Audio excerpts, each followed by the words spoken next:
Hey YouTube, I'm back again today. I decided to go ahead and do my seedlings and do a video on how I do those. I am using this tray, and like I said in my last video, you can use egg cartons. I'm not using those this year because I was able to afford to buy some of these trays. There are three pieces to these trays. You have a very bottom tray, which is there to catch any, like when you water, the water can go down. And then you have a length of these little cups. And then you have this lid that is clear so that you can put it over to create like moisture to keep the plants nice and warm and give it some extra moisture. So those are the three parts. I've already put my potting soil in. I typically try to keep a bag or two of potting soil just in case I need it. And this is one of the reasons I actually keep it, is because when I go to do my seedlings, I just fill this up. Another good thing to have before you get started are, these are called craft sticks. I actually got these several years ago, in fact many years ago, when my daughter was actually a kid doing some craft at school. And I actually just bought an extra one because I thought they might come in handy, and they actually really do come in handy.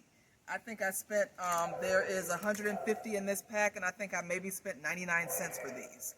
And what I usually do is, because once you put your seeds in, you never remember what you put where. So I will write the name on the stick and then stick the little stick into the block of that vegetable. So that way I have some idea of what I planted where. So that's a very good, handy thing to have. So today, and I'm just going to show you a couple of things that I'm going to do. Today I am doing kale and my Swiss chard and beets. And I'm going to tell you something about beets. A long time ago, someone told me that you had to plant beet seeds directly into the ground. Well, I never listen to anybody. I always kind of try something new to see what happens. And I have found that it's easier for me if I start them in cups like this as seedlings and then put them in the garden, because whenever I tried to plant them directly in the garden, for some reason the seeds moved or I put them too close together and it was always an issue. So I tend to start my beets inside. Also, with beets, right before winter, I will usually put some out. So at this point, I actually have plants that are growing in my garden that I actually seeded last year. And so that's just a little tidbit about beets. So let's get started. And it's very easy to start seedlings, and I'm just putting on gloves. I usually like to feel the dirt, but today I'm going to put on some gloves. You've already put your soil in. I usually just go through and I'll make a little hole. And I hope you can see these little holes that I'm making. Not very deep.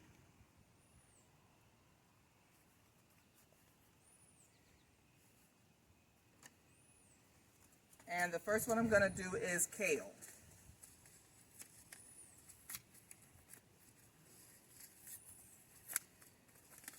And the really good thing about starting the seedlings is that I have complete control of how many seeds per pot. Because, you know, when you put them in the garden, you're kind of sprinkling them down a line or a row or something. And I have actually found that this saves me with seeds. And I will typically put 3 or 4 seeds in each little cup, because not everything grows. Something is going to fail.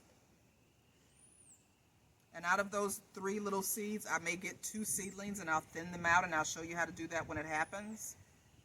But I always like to hedge my bet and put extra, you know, at least 2 or 3 seeds. I'm sorry, 3 or 4 seeds per cup.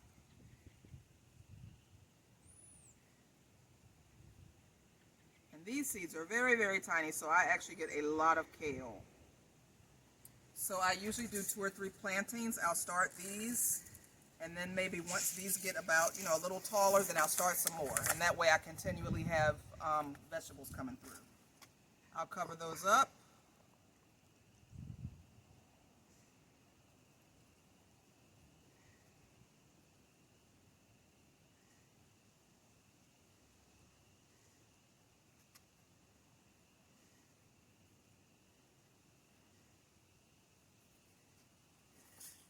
And then I will write on my little stick, kale, and stick that in those cups.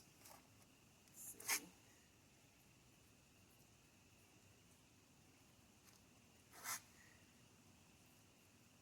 So that way, when this is all full of seeds, I will know what is where.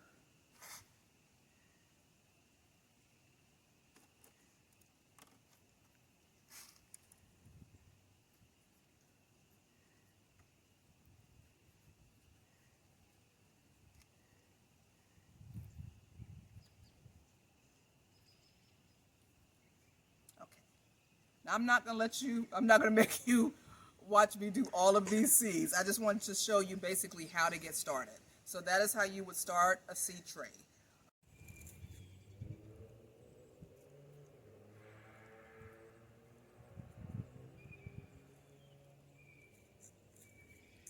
These beets were actually planted last year, maybe the beginning of December. I put them in the ground, just the seedlings.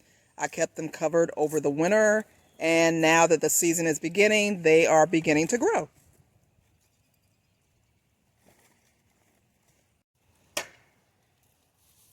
All done, and this is what it looks like when I fill the whole tray and put in my little sticks.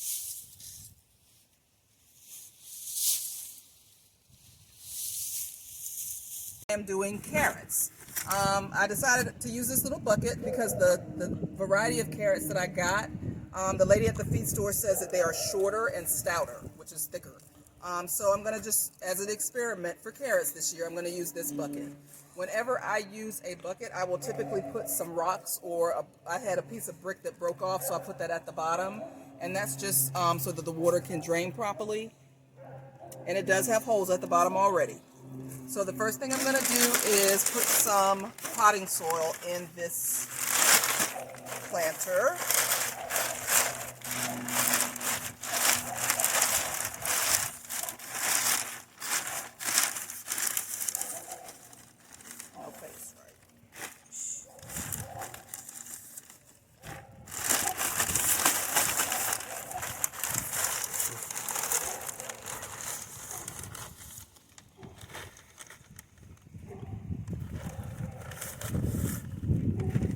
Okay, so on this, the rocks come up to about right here.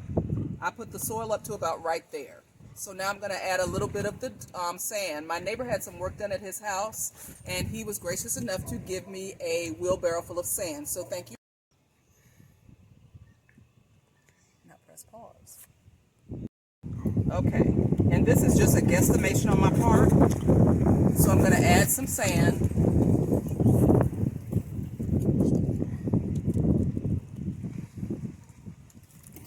And I cannot give you quantities because I am guessing.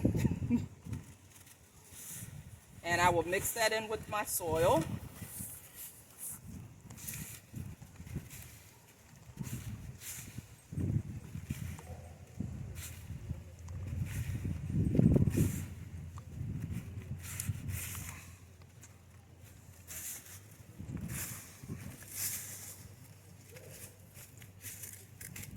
And you'll see now that it kind of looks like that.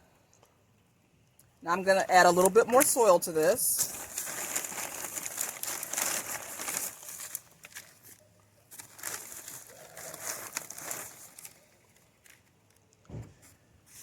And I'm going to mix that up. And I'm just looking for consistency. I am told that carrots like a sandy type soil so that it's easy for them to burrow in as they grow, or burrow down, I guess. So I'm going to say that this is probably just about the consistency that it should be. And like I said, I can't give you an exact because I'm just going eyeball and feel on this. So that is what I am left with right there. So now the next thing I'm going to do is I'm going to put some seeds in. And like I said, the lady at the feed store said that this variety was not as long, that it's a short, stout carrot. And because I don't think the garden gnomes will have a meeting and tell me I can't garden anymore, I'm going to do this the way I want to.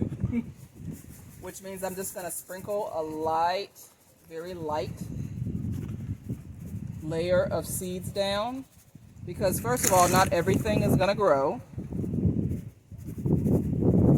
and that's probably a lot more than I need, but the wind is blowing, and if it comes up too thick I can always thin it out. And now what I will do is put a layer of soil, a very light layer of soil on top of this. I'll stick this on the patio, and I will keep you guys updated as to what happens with my experiment with carrots this year.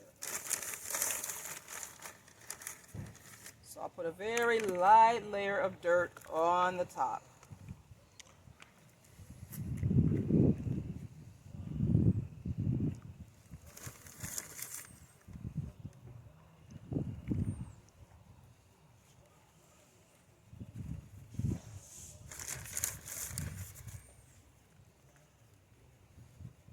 All right, so that is the beginning of my carrots. I'll keep you guys updated. Okay, these are the carrots that I put in that container, and I actually did a bucket earlier in exactly the same way. And the netting I put over my buckets is because I have awful squirrels in my yard, and they tend to dig.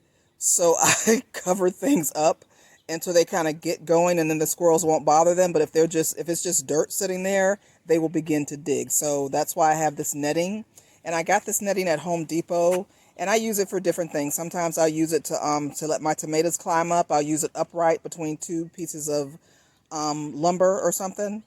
So it's very handy, and I try to keep. I mean, it's kind of expensive, so I bought it and I use it sparingly, but it's really good for this particular purpose, to keep squirrels from digging into, like ground that you've just turned and you've put seeds in. And of course, do not forget to water them well. My neighbor heard me making my video on the other side of the fence, and he was saying that when he tried to grow carrots several years ago, the voles in his yard actually went through and just started eating them, just chewing them down. So he said he would actually try some in a bucket this year. But make sure you keep them well watered until you kind of see the green start coming up. The reason I actually really did this today is because we're expecting a lot of rain over the weekend. Today is Wednesday here. So by Friday, I can keep them watered today and tomorrow. And then Friday, the rain moves in, and so that'll keep my buckets nice and moist.